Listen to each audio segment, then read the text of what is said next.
ये नए सीज़न के बच्चे हैं सारे, पुराने बेच दिए थे और ये सारे इधर एक जगह जमा हो रहे हैं। अब ये ना दरवाज़ा खोल के आपको दिखा रही हूँ।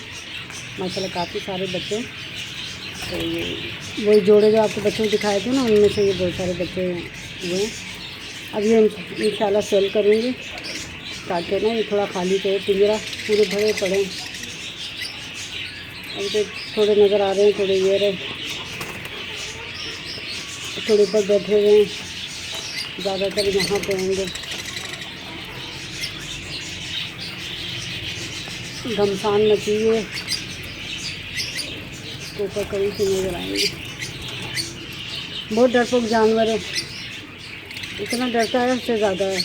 और जहाँ इसको हाथ लगाओ फ़ौरन दुम फेंक देता है। पता नहीं ये दुम का क्या इनका मसला है, चुपकली बने रहते हैं, दुम फेंक देते हैं फ़ौरन ही ना और टुंडे हो जाते हैं।